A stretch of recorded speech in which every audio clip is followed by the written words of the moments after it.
Jadi hidup kita ni nak pergi ke mana? Wa ma khalaqtul jin wa ins illa liya'budun. Tidak aku buatmu melainkan jadikan beribadah hidupmu kepada aku, kata Allah. Sebab itulah dunia tidak salah, tapi jangan dia menghalang ibadah kita. Al-Quran ini datang dia macam buku, nak bawa, nak bimbing kita. Dia akan tunjuk kita mana betul, mana salah. Tapi bukan tunjuk saja, kena turut. Kalau tunjuk saja kita kenal mana sejik, mana song, tu orang panggil hidayah. Tapi kita tak gerak ke sejik, tak jadi juga.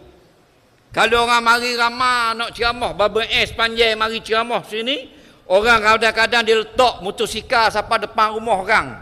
Tak? Jadi orang pak cik tu kata, mana ramah-ramah ni orang muda-muda? Nak pergi di mana ni garik kan?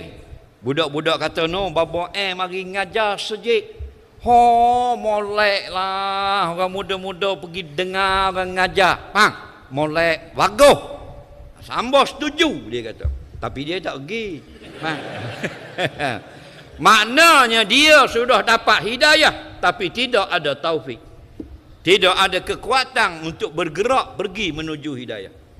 Sebab tu kita perlu dua perkara. Nombor satu, hidayah. Kenal mana betul, mana salah. Mana molek, mana huduh. Nombor dua, khalqu qudrah fi ta'atillah.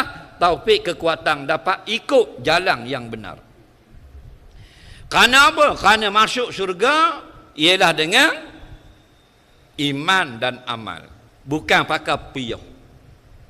Pakai piyah pagi petang, mayang tak nak masuk syurga. Tak boleh. Bukan masuk syurga dengan serban. Bukan dengan janggut panjang. Kalau